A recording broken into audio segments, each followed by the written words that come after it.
To understand frequency modulation, the first thing that we need to understand is the concept of instantaneous frequency.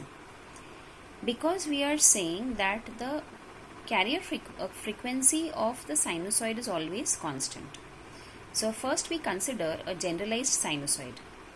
If I consider a generalized sinusoid, A cos theta of t, where theta of t is the generalized angle and is a function of time t.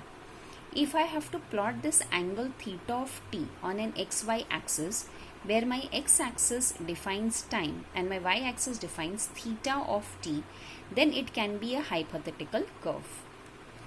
By a hypothetical curve, I mean it can be a curve which will have its value as time varies.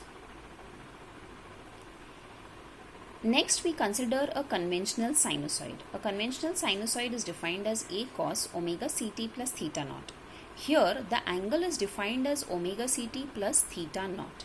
If you look at this expression omega ct plus theta naught, it actually represents a straight line. A straight line y is equal to mx plus c. That is a line which makes a y-intercept, which makes an intercept with the y-axis as theta naught and has a slope m is equal to omega c. Now, if I plot both the angles, that means the angle of a generalized sinusoid and an angle of a conventional sinusoid, over here you will see that theta of t is a hypothetical curve which is just varying with respect to time, whereas the conventional sinusoid's angle is a straight line cutting the y-axis at theta naught. This is my y-intercept theta naught, and it is making a slope of omega c. But since both are angles of a sinusoid, it means that some at least at one particular value, they should satisfy each other. It means that theta of t should be equal to omega ct plus theta naught. Now this is possible only at one point, and that's why if you see this straight line omega ct plus theta naught is tangent to the hypothetical curve at one particular point.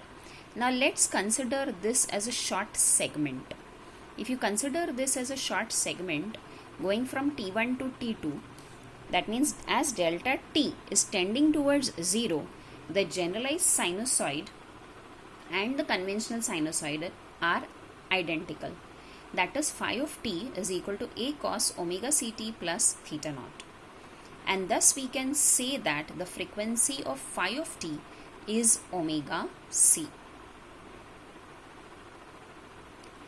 Now, if I am saying that as delta t is tending towards 0, it means that the carrier frequency becomes an instantaneous frequency for that much time duration.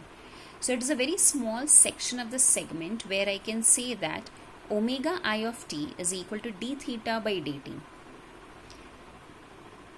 Thus, the instantaneous angular frequency is the rate of change of the angle, because theta is nothing but the angle, and the rate of change of the angle d theta by dt becomes my instantaneous angular frequency.